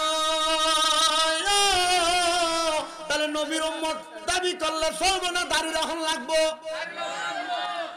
দাড়ি রাখুন লাগবো নি। অনেক ফোলা ফাইন কয় আমি দাড়ি রাখি না, এখনো বিয়া শাদী করছি না, দাড়িওয়ালা ফোলা মানুষ আমার তো পছন্দ করতো না, এর লাগে দাড়ি রাখি না। আমি বলবো যুবকেরা মনোযোগ দাও, তুমি যদি মনে করো দাড়ি রাখার কারণে তোমার কোনো মাইয়া পছন্দ করবে না, মনে রাখবা মাইয়ার অন্তরের ভিতরে 3টা চিন্তা। কয়টা? 1 নাম্বার চিন্তা, মাইয়া চিন্তা করবে আমার জামাই যদি দাড়িওয়ালা হয় তার মানে এটা ইসলাম পন্থী, এবারে আমার লইয়া কোনোদিন পার্কে ঘুরতে যাইতো না। আমার জামাই যদি দাড়িওয়ালা হয় এটা কোনোদিন আমার মার্কেটে ঘুরতে যাইতে দিত না। আমার জামাই যদি দাড়িওয়ালা হয় আমার সাজ্জা বাহির হইতে দিত না। এবার আপনারা কোন মার্কেটে দে মাইয়াটা ঘুরে, এটা কি ভালো না খারাপ? পার্কের ভিতরে দে মাইয়াটা ঘুরে, এটা কি ভালো না খারাপ? মার্কেটে ব্যাপারটা দে মাইয়াটা ঘুরতে যায়, এটা কি ভালো না খারাপ? তাহলে বুঝবেন নবীর সুন্নাত দাড়ি রাখার কারণে একটা খারাপ মাইয়া থেকে বাচ্চা গেছুন গা। মারহাবা কইলেন না? মারহাবা। ওরে নবীর শান কি তো কিরণ ভাই ধরে করেন কা? আচ্ছা কইবেন জোরে কোন মারহাবা। তাহলে দাড়ি রাখার কারণে একটা বাজে মাইয়া থেকে বাঁচবা যুবক, মনে রাখবা ও আমার এই জয়কা এলাকার মা বোনেরা, জয়কা এলাকার আমার যুবতী মাইয়ারা, যদিও তোমরা সুন্দর করে সাজ্জা বাহিরে গেলে পোলাপান তোমাদেরকে দেখলে টিস করে টিজিং করে, দেখলে কয় কত সুন্দর। আল্লাহর কসম পোলারা বিয়া করার সময় এমন ব্যাপারটা মাইয়া বিয়া করে না, পোলারা বিয়া করার সময় আগে সাইয়াল ওই মাইয়াটা কোরআন শরীফ পড়তে পারেনি, কারণ পোলা জানে খোলা জিনিসের ভিতরে মশা মাসি বসে, তুমি খোলা মেলা ঘুরবা, পোলা পাইন তোমার বিয়া করতো না। এমনি দেখতেই সুন্দর, তলে দিয়া কিন্তু সদর গা। মুসলমান নাসিরউদ্দিন সিফাতালা কয় যদি আমি নবীর সুন্নাত আমি আদায় না করতে পারি তাইলে কেমনে আমি আমার মুস্তাফার কাছে আমার মুখটা দেখাইবো? এই জন্য আমি আমার সুন্নত নামাজ কাজা করি না। নাসিরউদ্দিন সিফাতালা হযরতে শাহজালাল ইয়ামিনে ডাক দিয়া কয় তাহলে আযান দাও। হুজুর আযান দিতাম বলে কোন দিকে ফিরা? শুধু পশ্চিম দিকে ফিরা আযান না, আযান মাঝে মাঝে বিভিন্ন দিকে ফিরেও দিবেন। বলে কি লাগা? মসজিদের টানা আবার কিন্তু বিপদে পড়লে আযান 19 কামের সময় আজান দেওয়া যায়, ঝড় তুফান হইলে আজান দেওয়া যায় আছে, কঠিন রোগ বালা মুসিবত হইলে আজান দেওয়া যায় আছে, বিভিন্ন জায়গায় বিভিন্ন মুসিবত হইলে আজান দিবেন, দেখবেন বিপদ কেটে যাইবো গা। মুসলমান নাসিরউদ্দিন সিপাতালা গোরগোবিন্দ বাদশা রাজপ্রাসাদের দিকে ফিরে আজান দেওয়া শুরু করছে। আল্লাহু আকবার, আল্লাহু আকবার। আজান যখন দেয় গোরগোবিন্দ বাদশা যেই রাজপ্রাসাদের মধ্যে থাকতো, রাজপ্রাসাদের মাটিগুলা পর্যন্ত করে এখন নিচের দিকে পড়তাছে। সবাই কয় হাই রে, কার সামনে পড়লাম, এমন আল্লাহর ওলি তো আমরা জীবনে কোনোদিন দেখি না। মুসলমান আল্লাহু আকবার আযান দিয়া রাজপ্রাসাদ ভাঙ্গা ফালাইছে। তুমি আল্লাহু আকবার কইলে গাছের পাতা লড়ে না, তুমি ফু দিলে গাছের পাতা লড়ে না।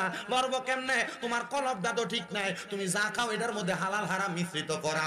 আল্লাহ দোহাই লাগে এমন ভাবে চলবা যেন মরার পরে, মরণের পরে কবরে নবীরে পাইয়া যাও। হযরত নাসিরউদ্দিন সিপাহসালা সেখান থেকে ইবাদত করতে করতে করতে করতে হবিগঞ্জের চুনারুঘাট এলাকার মধ্যে যখন আইছে, উনি এলাকার মধ্যে মানুষকে তালিম দেয়, তরবিয়ত দেয়, মানুষকে ভালো ভালো জিনিস শিখায়। এবার এলাকার মধ্যে উনি ইন্তেকাল করার আগে দেয়া ডাক দিয়া কয়, বাবারা আমার একটা ওসিয়ত শুনালো। বলে কি ওসিয়ত? বলে সবাই রে তো তোমরা মরার পরে মাটি দাও, উত্তরে এবং দক্ষিণে আমার মাটিটা তোমরা আল্লাহর হস্তে আমারে পূবে আর পশ্চিমে দিও। সুবহানাল্লাহ কন্যা, জোরে কন্যা সুবহানাল্লাহ।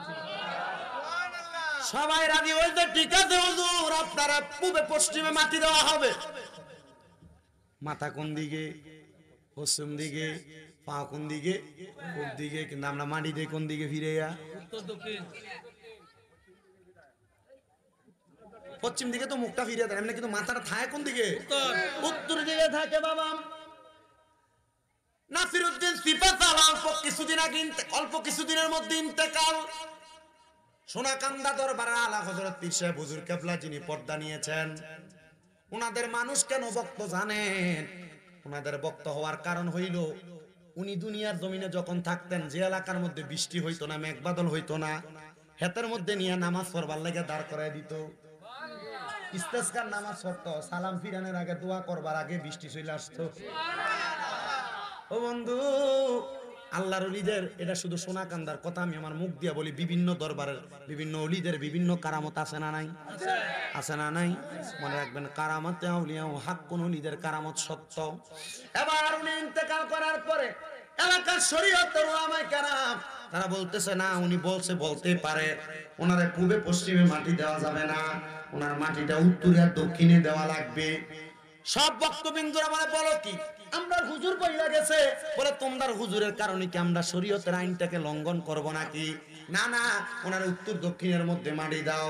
নাসিরউদ্দিন সিপাহসালারে উত্তরে আর দক্ষিণের মধ্যে যখন মাটিটা দিছে, মাটি দিয়া 40টা কদম হাঁটতে যাইবো, যাওয়ার আগে দেখতে হঠাৎ করে একটা মানে ঠাড়া মারছে, মারার সাথে সাথে ওই কবরটা, ওই মাজারটা উত্তরে দক্ষিণ থেকে পশ্চিম আর পূবে হয়ে গেছে। সবাই চিন্তা করে, কিরে এমন কেন হইল? বলে এটার কারণ হইল, আউলিয়া কেরাম যা বলে এটা আউলিয়া কেরামের কথা না, আমার আল্লাহ তাআলা আউলিয়া কেরামের মুখ দিয়া কথা বলে, আমার আল্লাহ তাআলা আউলিয়া কেরামের হাত দিয়া কাজ করায়, আমার আল্লাহ তাআলা আউলিয়া কেরামের চোখ দিয়া দেখে। ওলিরা ওলিদের চোখে দেখে না, ওলিদের চোখ আমার স্বয়ং আল্লাহ তাআলার চোখ। বলে হুজুর কেমনে? তিরমিজি শরীফের 2য় খণ্ডের মধ্যে হাদিস বর্ণনা, আল্লাহর নবী কয়, তোমরা মনে কইরো না দুনিয়ার জমিনের মধ্যে আমি নবী বিদায় হয়ে গেছি, তোমরা আমি নবীর আর কোন ওয়ারিসদার পাইবা না। মনে রাখবা, আতিউল্লাহ ওয়া আতিউর রাসূলা ওয়া উলিল আমরি মিনকুম। তোমরা যদি আল্লাহর ইতাআত করতে চাও, আল্লাহর অনুসরণ করতে চাও, তোমরা রাসূলের অনুসরণ করো। রাসূলের অনুসরণ করতে চাইলে আউলিয়া কেরামের অনুসরণ করো। বলে হুজুর কত পীর দেখলাম, কত মুর্শিদ দেখলাম, কত বড় বড় হুজুর দেখলাম, হুজুর ওলি চিনমু কেমনে? আল্লাহর নবী ইবনে মাজাহ শরীফের 303 নাম্বার পৃষ্ঠার ভিতরে হাদিস কয়, নবী আমার ডাক দিয়া কয়, আলা উকবিরুকা মুলুকিল জান্নাতি। ওলি হইল 2 রকমের, নবী কয়, আমি নবী কি তোমাদেরকে জান্নাতের বাদশা সম্পর্কে খবর দিব না? ইয়া রাসূলুল্লাহ ক্বালু বালা, হ্যাঁ আপনি আমাদেরকে জান্নাতের বাদশা সম্পর্কে খবর দেন। আমার নবী কয়, ক্বালা রাজুলুন দাঈফুন মুস্তাদাফুন যু তিমরাইনি লা ইউকবাহু লাহু লাউ আকসামা আলাল্লাহি লা আবাররা। এমন ব্যক্তি যার শরীরটা দেখতে দুর্বল, জামা কাপড়গুলা এলোমেলো, এই ব্যক্তিরে দেখলে তোমার পছন্দ হবে না, কিন্তু সে যদি কোনো দোয়া করে আমার আল্লাহ তাআলার সাথে সাথে তার দোয়াটা কবুল করে ফালায়। হে আমার জয়কা করিমগঞ্জের কিশোরগঞ্জের ভাই বাবারা, ও তাহলে আল্লাহর ওলিদেরকে চিনার জন্য আপনি টাকা পয়সা লাগবে না। ওলি যদি চিনতে চান তাকাইবেন তার দিকে, শরীরটা দুর্বল হবে, শরীরের কাপড় এলোমেলো হবে, কিন্তু এরা দোয়া করলে আল্লাহ দোয়া কবুল করবে। এরা হলো মজ্জুব ওলি, পাগল ওলি। দেখবেন রাস্তা দিয়ে মাঝে মাঝে অনেক পাগলেরা ভিক্ষা চায়, আপনারা এদেরকে আপনারা ফানি মারেন, আপনারা এদেরকে কলা সুলকা মারেন না। যদি মন চায় এদেরকে কিছু দিয়া সহযোগিতা করবেন, মন না চাইলে এদের সঙ্গে বেয়াদবি করবেন না। এবার আমার নবী কয় আরেকটা প্রকার ওলি আছে। ইয়া রাসূলুল্লাহ, আরেকটা প্রকার ওলি কারা? আমার নবী কয় ইজারু উযকিরাল্লাহু আযজা ওয়া জাল্লা, যেই ওলির দিকে চাইলে আল্লাহর কথা মনে হয়, এটা হলো হক্কানি ওলি, এটা হলো হক্কানি ওলি। বলে হুজুর আল্লাহর কথা কার দিকে চাইলে মনে হয়? আল্লাহর তো আমরা দেখছি না, তাই আল্লাহর কথা কেমনে আমরার মনে হইব? আমার নবী কয় এই পিত্তারে দেখলে দেখবা এই পিত্তার ভিতরে আমার আল্লাহর ভয় বেশি, তাকওয়া বেশি। আমি আপনার কাছে আয়াত তেলাওয়াত করছি, ইয়া আইয়ুহাল্লাযীনা আমানু তাকুল্লাহা ওয়াল তানজুর নাফসুম মা কদ্দামাত লিগাদিন ওয়াত্তাকুল্লাহা ইন্নাল্লাহা খাবীরুম বিমা তা'মালুন। আমি আয়াতের এই ভাঙ্গানুবাদ আপনাদেরকে কইরা দিয়া যায়। আমার আল্লাহ কয় ইয়া আইয়ুহাল্লাযীনা আমানু, হে ঈমানদারেরা, ইত্তাকুল্লাহ, তোমরা আল্লাহকে ভয় করো, ওয়াল তানজুর নাফসুম মা, ওয়াল তানজুর নাফসুম, তোমরা তাকানো উচিত তোমাদের পেছনের দিকে অথবা তোমাদের পূর্ববর্তীদের দিকে, তোমাদের নিজের দিকে। কদ্দামাত লিগাদ, তোমাদের পূর্ববর্তীরা আগের জন্য কি প্রেরণ করছে, মানে মরার আগে তারা কবরের জন্য কি প্রস্তুত করছে। আল্লামা জালালউদ্দিন সুয়ুতি এবং ফতে আলী সুবহানী রহমতুল্লাহ আলাইহি বলতেছে, এটা হইল কবরের মধ্যে যাওয়ার আগে কবরের জন্য কিছু মাল সামান তৈরি করা। ও বন্ধু, এলাকার কোনো ছেলে যদি বিয়া করে, শ্বশুর বাড়ি যাওয়ার সময় মিষ্টি নেয়, ফান নেয়, কলা নেয়, দুধ নেয়, কত রকমের ফল ফালাদি নেয়। ইয়া রাসূলুল্লাহ, নবী গো, অন্ধকার কবরে যে যামু, ওই কবরের ফুদি কোনটা আপনি নবী বলেন না? আমার নবীজি একটা আয়াত দিয়া প্রমাণ দিয়া দেয়, ইন্নাল্লাযীনা আমানু ওয়া আমিলুস সলিহাতি উলাইকা হুম খায়রুল বারিয়া। সূরা বাইয়িনার শেষ দুই আয়াতের এক নাম্বার আয়াত। আমার আল্লাহ তাআলা ডাক দিয়া কয়, জগতের মানুষেরা, নিশ্চয় যারা ঈমানদার এবং নেক আমল করে, এরা হইল উলাইকা হুম খায়রুল বারিয়া, সবচাইতে পৃথিবীর উৎকৃষ্ট মানুষ, বালা মানুষ। এরা যখন কবরে যাইব, ঈমান থাকার কারণে, ঈমানের দৌলতে ধনী হওয়ার কারণে, নেক আমল করার কারণে, এরা কবরে গেলে এরা আর চিন্তা করা লাগবে না। এদের চেহারার মধ্যে 5 ওয়াক্ত নামাজ পড়ার কারণে, ওযু যে করছে এমন একটা নূরের আলো চমকাইবো, আমার আল্লাহর ফেরেশতারা কোনো সওয়ালের জবাব ছাড়া তারা জান্নাতে নিয়ে যাইব। পর্দার অন্তরালের মা বোনেরা, ও আমার এই জয়কা এলাকার মা বোনেরা, সোশ্যাল মিডিয়ার মাধ্যমে দেখনাওয়ালা ভাই বাবারা, মা বোনেরা, মনোযোগ দেন গো মা। আল্লাহর ইবাদতে আপনাদেরকে সবচাইতে বেশি দুর্বল পাওয়া যায়। আপনারা আল্লাহ তাআলার ইবাদত করতে চান না। আল্লাহ তাআলার ইবাদত যদি করেন, কবরে গেলে বড় শান্তিতে থাকবেন, আরামে থাকবেন। কিন্তু মা বোনেরা আল্লাহর ইবাদত থেকে বড় দূরে, কিন্তু মা বোনেরা স্বামীর সঙ্গে সাফাবা দিতে, সোফা করতে বড় কাছে। কথা কোন না ঠিক কিনা? ও মা, স্বামীর সঙ্গে উঁচা কথায়, উঁচা গলায় কথা কইও না। স্বামীর সঙ্গে তুমি বেশি উঁচা গলায় কথা বইল না। বলে হুজুর কেন? কারণ স্বামীর মনে কষ্ট দিয়া জান্নাতে যাইতে পারবা না। অনেক মহিলা তো আছে স্বামীর সঙ্গে অপব্যবহার করে। আল্লাহর নবীকে আমি যখন মেরাজের মধ্যে গেলাম, আমার আল্লাহ তাআলা জান্নাত দেখাইছে, জাহান্নাম দেখাইছে। আমি যখন জাহান্নামের দিকে তাকাইলাম, আমি দেখলাম আমার আল্লাহ তাআলা 3 প্রকারের মহিলারা শাস্তি দিতেছে। ইয়া রাসূলুল্লাহ, 3 প্রকারের মহিলা কারা আপনি নবী বলেন না? আমার নবীকে এক প্রকারের মহিলা দেখলাম, তাদের চুলগুলার মধ্যে ধইরা আগুনের মধ্যে শেক দেওয়া হইতেছে। নবী গো, তারা কারা? আমার নবী কয়, যে মহিলারা ওটার কুজের মতো তাদের মাথার চুল রে বাঁধছে। দেখবেন আপনার বউ, আপনার নাতি, আপনার এলাকার মাইয়ারা মাথার চুল যখন বাঁধে, হেজাবের উপর দিয়া মাথার চুল দিয়ে উঁচা দেখা যায়, কপাল দেখা যায় একাত নিচে। নবী কয়, মহিলাদেরকে আমার আল্লাহ তাআলা জাহান্নামের আগুনের মধ্যে পুরাইব। শুধু তাই না, হ্যাঁ, খারাপ করে রাখবেন দিয়া। আমার মুসলমানেরা গভীর মনোযোগ দিয়ে বয়ান শুনবেন। আল্লাহর নবী কয়, আর এমন অনেক মহিলা দেখছি যাদের স্তনের মধ্যে গরম আগুনের রড লাগায়, তাদের স্তনের মধ্যে মানে বুকের মধ্যে গরম আগুনের রড লাগায় দিয়ে আগুনের মধ্যে সেঙ্গানো হইতেছে, গ্রিল করা হইতেছে। নবী গো, তারা কারা? আমার নবী কয়, যেই মহিলারা পোশাক পরে উলঙ্গ ছিল, পোশাক পরে উলঙ্গ ছিল। আপনার স্ত্রী, আপনার মাইয়া যে শাড়ি পরে, শাড়ি দিয়া তার জামা কাপড়, তার শরীরটা দেখা যায়। আপনার আপনার মেয়ে, আপনার বোন, আপনার বউ যে বোরকা পরে, বোরকা দিয়ে তার শরীরের স্ট্রাকচারটা নির্ণয় করা যায়, তাহলে এটা কেমন কাপড় হইলো, কেমন বোরকা হইলো? আপনার বউ কাপড় পরে তার মাথার অংশ, পেটের অংশ দেখা যায়। আপনার মাইয়া সালোয়ার কামিজ পরে, সালোয়ার কামিজের নিচ থেকে ছোট করতে করতে তার মাথা, পেটের অংশ দেখা যায়। আল্লাহ নবী কো ওই মহিলাদেরকে দেখলাম যারা পোশাক পরে উলঙ্গ ছিল, তাদের বুকের মধ্যে, স্তনের মধ্যে গরম রড লাগাই দিয়া তারা আগুনের মধ্যে সেক দেওয়া হইতেছে। ও মুসলমান ইমানদার, তুমি তোমার বউরে বেপরদা চালাও, 5 ওয়াক্ত নামাজ পড়ো, কাম হবে না। তোমার বউ বাজারে বাজারে ঘুরে, তুমি আজাইরে আজাইরে ঘুরো, নাম নাই, কোনো লাভ নাই। তোমার নামাজ কবুল হবে না, রোজা কবুল হবে না, যদি তুমি তোমার বউরে মারে পর্দা না করাও। আর পর্দা করাইবো দূরের কথা, বউরারে দিয়া বাজার করায়, বউরারে দিয়া মার্কেট করায়, বউরারে দিয়া এলাকার মধ্যে কাজকর্মগুলা যে করাও, বউরারে দিয়ে এই কাজগুলা করানোর কারণে তোমার বউ যেমন জাহান্নামে যাইবো বেপরদার কারণে, তুমিও তেমন জাহান্নামে যাইবা বেপরদার কারণে। জয়কার যুবক, আল্লাহর নবী কয় 3 নাম্বার আরো কিছু মহিলা দেখছি যাদের জিহ্বাটার মধ্যে আগুনের কেসি দিয়া কাটা হইতাছে।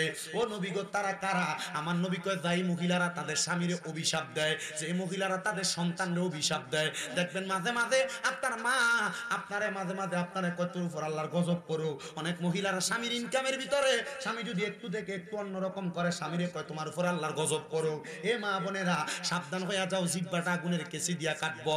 এ স্বামীর মনে কষ্ট দিয়া তুমি যদি জান্নাতে যাওয়ার চেষ্টা করো, জান্নাতে যাইতে পারবা না, জান্নাতে যাইতে পারবা না। গতকালকে আমি যে জায়গায় মাহফিল করেছি, নীলফামারী সৈয়দপুরের কাছারি বাজার এলাকায়, চারপাড়া, ওই এলাকার মাহফিলের সভাপতি, ওনার 3টা সন্তান। ওই 3টা সন্তানের মধ্যে একটা সন্তান ব্রাহ্মণবাড়িয়াতে ম্যাজিস্ট্রেট মহিলা, আর একটা সন্তান ছেলে মেয়ে, উনি খুলনাতে পুলিশের দায়িত্বে আছে, আর একটা সন্তান নাকি ঢাকা গাজীপুরে পুলিশ কি দায়িত্বে আছে। উনি আমার কাছে যখন দেখলাম, আমি ওয়াজ করার পরে সভাপতি বক্তব্য দেয়, দেখলাম উনি ওনার স্ত্রীর কথা বইলা কান্না করে দিছে। আমার বুঝতে দেরি হয় নাই, উনি মনে হয় ওনার স্ত্রীকে হারাইছে, মানে ইন্তেকাল করছে। উনি চোখের পানিগুলা টপ টপ করে ছেড়ে দিছে। আরে উনিও কিন্তু নরমাল মানুষ ছিলেন না, উনি বাংলাদেশের সরকারি একজন কর্মকর্তা, একজন অডিট অফিসার ছিলেন নীলফামারীর। উনি বলতেছে, হুজুর আমার স্ত্রী বছরের মধ্যে 8 মাস উনি রোজা রাখতেন, 8 মাস রোজা রাখতেন। আর এখনকার মা বোনেরা 8 মাস রোজা রাখবে দূরের কথা, এরা 1 মাসের রোজাই তো বালা কইরা রাখে না, নামাজই তো ঠিক মতো পড়ে না। আমার ওয়াজ দিয়া শুধু নবীর প্রেম বুঝাইলে চলতো না, ওলিদের প্রেম বুঝাইলে চলতো না, আমার ওয়াজ দিয়া মহিলারা পুরুষরা হেদায়েত করা লাগবো। উনি আমার কাছে ঘরে আইসা ডাক দিয়া কই, হুজুর আমার স্ত্রীটা ইন্তেকাল করার 5-6 মাস পরে বৃষ্টি আসার কারণে আমার স্ত্রীর কবরের মাথার কাছে দিয়ে একটু ভাঙ্গা গেছে। আমি আমার এলাকার খবরটা পাইয়া 2 জন ব্যক্তিকে পাঠাইলাম, যাও আমার স্ত্রীর কবরের কন্নারটা দিয়া মাটি দিয়া ভরাট করে দাও। হুজুর যেই 2 জনকে পাঠাইলাম, এই 2 জন মাটি দিয়া ভরাট না কইরা দৌড়ে আমার কাছে চলে আসছে। আইসা কয়, ভাই চুপ, কোনো কথা বলবেন না, আমরার সাথে তাড়াতাড়ি কবরস্থানে চলেন। আমি জিগাইলাম, ভাইজান উনি জিজ্ঞাসা করতেছে কেন কবরে যাব? বলে বইলেন না, তাড়াতাড়ি চলেন, আজব খেলা, আপনি দেখলে বড় পাগল হয়ে যাবেন। বলে কেন কেন কেন? বলে আমার সাথে চলেন না। উনি ভয় পায়, ওনার সাথে আরো 2-3 জনরে নিয়ে গেছে।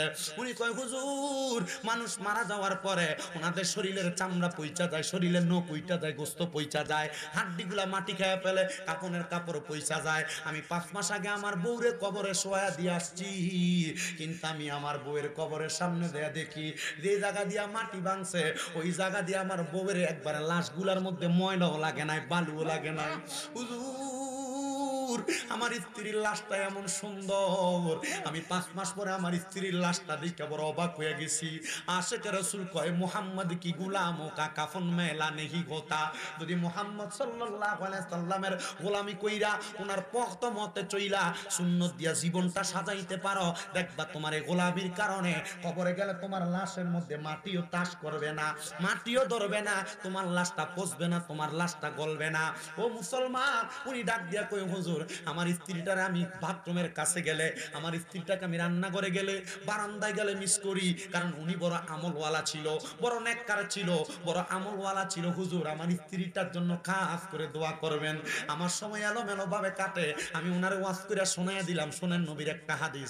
আমার নবী কয়, কোনো স্ত্রী মারা যাওয়ার পরে স্বামী মারা যাওয়ার পরে কোনো স্ত্রী যদি আল্লাহর কাছে দোয়া করে, আল্লাহ আমার স্বামী বড় ভালো ছিল, আল্লাহ কইটা ভালো।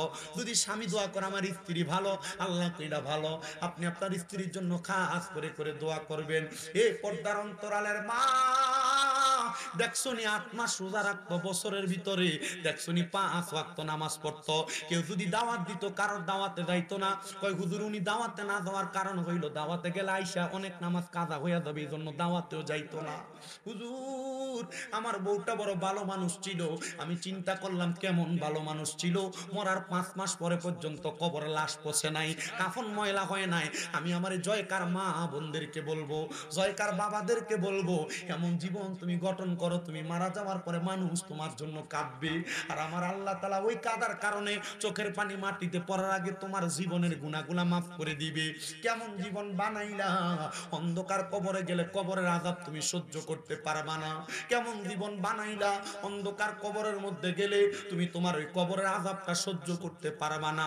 হাইরে মরহুম আহাদ মেম্বার এত সুন্দর জান্নাতের বাগান সাজিয়ে দিয়ে গেছে, ওনার সন্তান ভাই ভাতিজারা মাঝে মাঝে ফোন দিয়ে আমার কাছে গত বছর বলছে, হুজুর দাওয়াত দিছিলাম সত্য কথা, কিন্তু হুজুর আপনারা তো আনতে পারতেছি না, উনি ইন্তেকাল করেছে। এই বছর দাওয়াত দিয়েছি, হুজুর একটু আইসা ওনার জন্য দোয়া করবেন, এলাকাবাসীর জন্য দোয়া করবেন। আমি আল্লাহর কাছে দোয়া করি, আপনারাও দোয়া করবেন, এই জান্নাতের বাগান, প্রেমের বাগানটার উসিলায় আল্লাহ যেন মরহুম আহাদ মেম্বার সহ এলাকার প্রত্যেক কবরবাসীর কবর জান্নাতের বাগান বানায়া দেয়। কারণ আজকের মাহফিলে অনেক সন্তান বসেছেন যাদের জগতের মধ্যে মা নাই, অনেক সন্তান বসেছেন যাদের জগতের মধ্যে আব্বা নাই। এই সন্তানের দল, আব্বা আম্মা বড় কষ্ট করে তোমারে মানুষ করছে, মাঝে মাঝে আব্বা আম্মার কবরের কাছে যাইবা। অনেক মানুষ আছে আব্বা আম্মার কবর দিয়ে আসার পরে এখন গোরস্থানের সামনে নিলে বাপমার কবর কোনটা চিনেও দিতে পারতো না। আচ্ছা ওমর জিয়ারত করলে খুব বেদা, জিয়ারত করলে কয় বেদাত, কিন্তু ওই ব্যক্তি মারা যাওয়ার পরে তার বাড়ির মধ্যে মুরগা জবা করে, গরু জবা করে, তার বাড়ির খানাটা দাঁত হয়ে যায়। আল্লাহর নবী কয়, এই জগতের মানুষ শোনো, তোমাদের মানুষ যখন মারা যায় তোমরা বেশি বেশি করে কবর জিয়ারত করো। ইয়া রাসূলুল্লাহ কেন? আল্লাহর নবী কয়, কবর জিয়ারত করলে মরণের কথা স্মরণ হয়। নবী কয়, কেউ যদি দৈনিক 20 বার মরার কথা স্মরণ করে, ওই ব্যক্তি যদি ওই দিন মারা যায় তাহলে তার মরণটা শহীদের মরণ হয়ে যায়। এ মুসলমান, নবীদের তিরমিজি শরীফের আরেকটা হাদিস শরীফ পড়লাম, হযরতে জাবির ইবনে সামুরা রাদিয়াল্লাহু তাআলা আনহু হাদিস বর্ণনা করে তিনি বলে, কোন সন্তান যদি জুমার নামাজ আদায় করার পরে শুক্রবারে আম্মা আব্বার কবরের সামনে দাঁড়াইয়া রব্বির হামহুমা কামা রব্বায়ানি সগীরা ওয়াকুর রব্বির হামহুমা কামা রব্বায়ানি সগীরা বইলা কান্দে, তার চোখের পানিটা মাটিতে পড়ার আগে আমার আল্লাহ তাআলা তার মা বাবার জীবনের গুনাহ মাফ করে দেয়। হে সন্তান, তুমি যে তোমার আব্বা আম্মার কবরের সামনে যাও না, তোমার কি মায়া লাগে না? দেখবা তুমি মরলো তোমার ফুতে তোমার কবরের কাছে যাইতো না। যদি তুমি তোমার আব্বা আম্মার কবরের সামনে যাও, যাওয়ার সময় ছোট ছোট বাচ্চাদের কবরের সামনে লইয়া যাইবা, এরা দেখতে দেখতে শিখবো, তাহলে তুমি মারা যাওয়ার পরে এরাও তোমারে নিয়ে দোয়া করবো। আমার মসজিদে যেখানে আমি জুমা পড়াই, এখানের একজন সেক্রেটারি আমানুল্লাহ চৌধুরী, ওনারে মাঝে মাঝে দেখি উনি ওনার ছেলেরে নিয়ে তার মা বাবার কবর জিয়ারত করে। আমি জিজ্ঞাইলাম কারণ কি?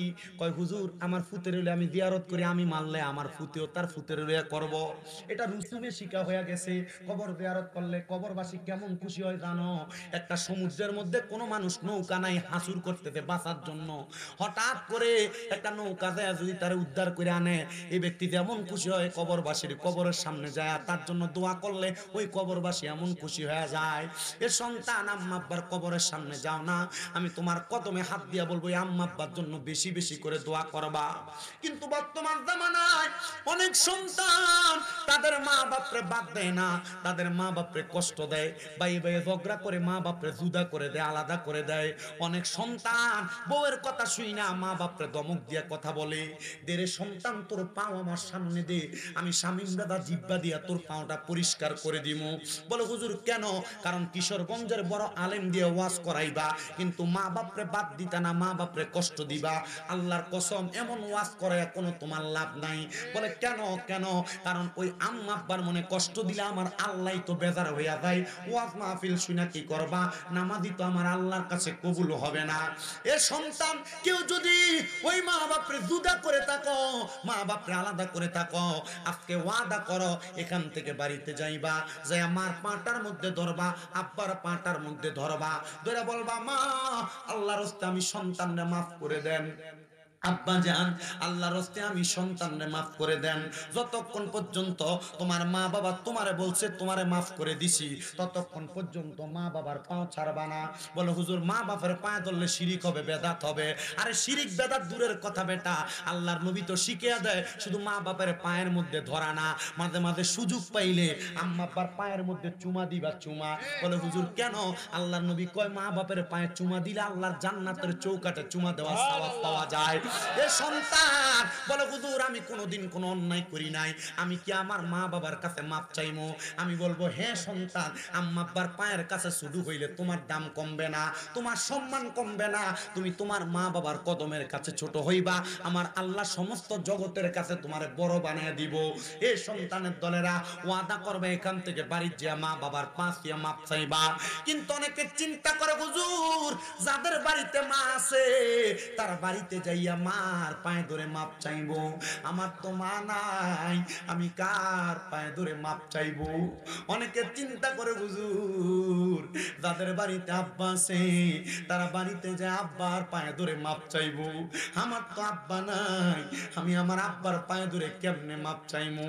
ঘরের ভিতরে গেলে আব্বার পুরান খাটটার দিকে চাইলে চোখের পানি বায়া বায়া পড়ে, ঘরের ভিতরে গেলে মায়ের পুরান কাপড়টার দিকে চাইলে চোখের পানিটি বায়া বায়া পড়ে। এ সন্তান তোমার আব্বা তোমার বড় কষ্ট করে মানুষ করছে, ওই আব্বারে তুমি আর কোনোদিন কষ্ট দিও না। আব্বা জুতা পড়তে পড়তে জুতার তলাটা ঘাও হয়ে গেছে, আব্বার পাটা মাটির সাথে লাগতো, তবুও তোমার আব্বা তোমার শীতের দিনে নতুন জুতা কিনাই না দিত, ওই জুতাটা পুরা খাটের মধ্যে তুমি ফুটে হাতটা ভুইলা গেছো ছোটবেলার কথা। মা তোমারে বড় কষ্ট করে মানুষ করছে, ওই মা জননী নিজে না খেয়ে তোমারে খাওয়াইছে। 3 টুকরা মাছ যদি রান্না করতো দুপুর বেলা বাপেরটা খাইতো, তুমি তোমারটা খাইতা, কিন্তু মা মার মাছের টুকরাটা রাইখা দিত, আমার ফুতে রাত্রবেলা মজা করে খাইবো, মা ঝুলডি দিয়া ভাত খাইতো। এ সন্তান আজ্ঞা তুমি ফুতের ঘরে তোমার মায়ের খাওয়ানো হয় না। এ সন্তান ওই আম্মা আব্বার ঘরের মধ্যে যা পাইবা না, মাপ চাওয়ার কোনো সুযোগ পাইবা না। আখিরি মুনাজাতে মাওলানা শেফাউল করিম সালেহীর সাথে আল্লাহর কাছে দোয়া করবা, আল্লাহ যেন তোমার মারে মাফ করে দেয়, কারণ মাপ চাওয়ার সুযোগ নাই। আল্লাহর নবী শিখিয়ে দেয় আম্মা আব্বার জন্য রব্বির হামহুমা কামা রব্বায়ানি সগীরা বইলা কোনো সন্তান যদি চোখের মনি কোঠার মধ্যে একটা মাছির মাথা পরিমাণ পানি ছাইরা দিয়া কান্দে, ওই সন্তানের পানিটা মাটিতে পড়ার আগে আমার আল্লাহ তার মা বাবার জীবনের গুনাহ মাফ করে দেয়। মাগো তোমার মতো লই না কেহ আমায় বুকে টানি, আদর করে মুছে না কেউ মা, আদর করে মুছে না কেউ আমার চোখের পানি, হায় রে মা জননী আমার, হায় রে মা জননী। হে যুবক, হে মুরব্বী বাবাজিরা, হে পর্দার অন্তরালের মা বোনেরা, আহাত মেম্বারের পোলাপান গুলার দিকে তাকাইবা মাঝে মাঝে। আগে চেহারা যেমন সুন্দর ছিল এখন আর এমন লাগে না, কারণ কি? কারণ আব্বা নাই, এতিমের মতো চেহারাটা মুখটা গোমরা থাকে। এ সন্তান আব্বারে কি মিস করো না? আব্বার কথা কি তোমার মনে হয় না? আরে আব্বার ঘরের দিকে তাকাইলে তো আব্বার কথা মনে হয়। ওরে দরজাটা খুলতে খেয়ে যাই ধোকা, বাবা বুঝি বলছে এলে নাকি খোকা, বুকের ভিতরটা লড়ে চড়ে উঠে, সবাই আছে শুধু বাবা নেই, শুধু বাবা নেই। ভালোবাসি তোমায় বাবা, বুকটা যে যায় ছিঁড়ে, তোমার কথা হৃদয় মাঝে পড়ছে বারে বারে। বাবা তুমি কেমন আছো ছোট মাটির ঘরে, তোমার কথা হৃদয় মাঝে পড়ছে বারে বারে। বাবা গো বাবা, বাবা গো ও বাবা, চিন্তা করো 10-5 টাকা আব্বার কাছ থেকে চাইয়া চাইয়া নিতা। এখন তোমার বাবার বয়সী কত মুরব্বী বাবা দেখা যায় 100 টাকা আব্বারে হাত খরচের জন্য দিতে পারো না, দিবা কেমনে আব্বা জান অন্ধকার কবরে। সন্তান আব্বা পুরান জামা কাপড় পইরা, মা পুরান জামা কাপড় পইরা তুমি সন্তানরে নতুন জামা কাপড় কিনা দিছে, কিন্তু এখন তোমার ব্যাংকের মধ্যে লাখ লাখ টাকা, ঘরের ড্রয়ারের মধ্যে হাজার হাজার টাকা, কিন্তু আব্বারে 500 টাকা দিয়ে কিনে একটা লুঙ্গি পরাইতে পারো না, পরাইবা কেমনে আব্বা কবরে। আম্মারে 1000 টাকা দিয়ে একটা জামদানি কাপড় কিনা পরাইতে পারো না, পরাইবা কেমনে আম্মা তো অন্ধকার কবরে। এ সন্তান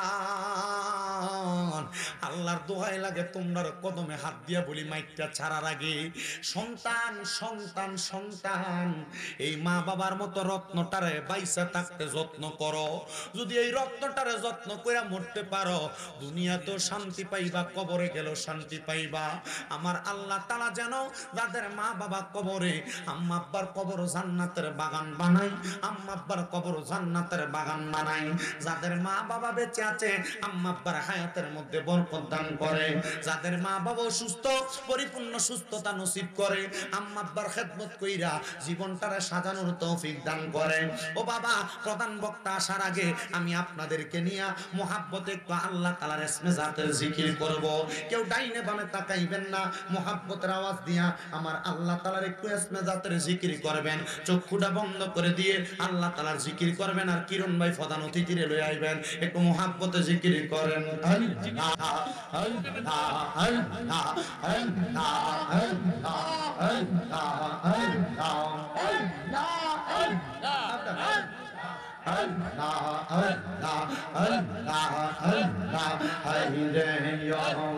পাগল মনামার দমতা কিতে লরে আল্লাহর নাম মারহাবা আল্লাহ আল্লাহ হাইরে ও পাগল মনামার দমতা কিতে লরে আল্লাহর নাম মারহাবা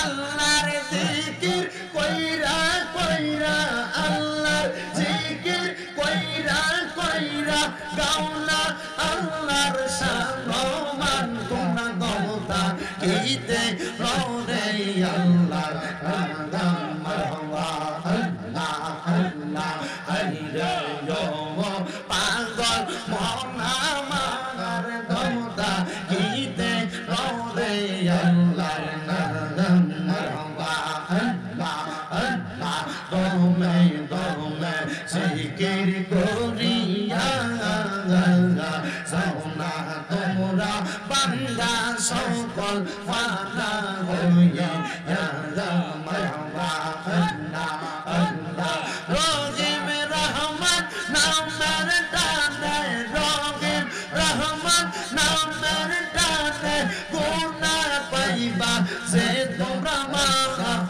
দমতা গীতে ররে আল্লাহর নাম মারহাবা।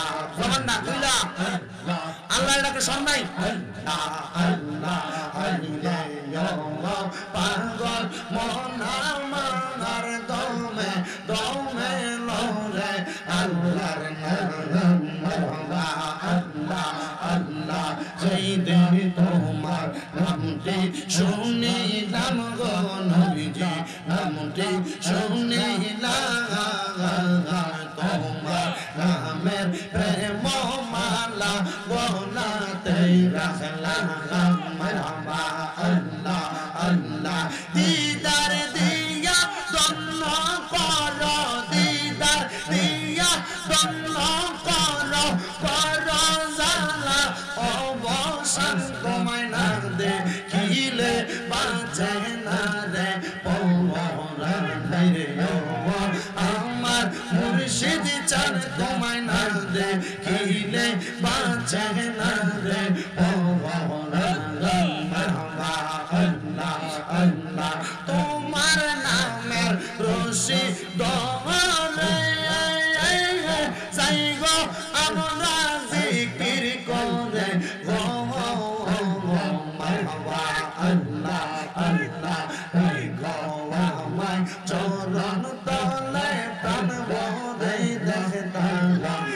মুর্শিদ চান হয় না যে বদনা আল্লাহ রাসূল পাইতে আমি বায়াত হইলাম আল্লাহ রাসূল পাইতে আমি বায়াত হইলাম মুর্শিদ চান হয় না যে বদনা তরিকতের আমল কবরে কত বাই গেল উপরে গো বামাই শোনা জলে আমার আমল নাই মুর্শিদ চান হয় না যে বদনা লা ইলাহা ইল্লাল্লাহু মুহাম্মাদুর রাসূলুল্লাহ সাল্লাল্লাহু আলাইহি ওয়াসাল্লাম। আল্লাহ যেন আজকের জিকির, আল্লাহ যেন আজকের দুরূদ, আল্লাহ যেন আজকের বয়ান সকল কিছু কবুল করে, জোরে বলেন আমিন।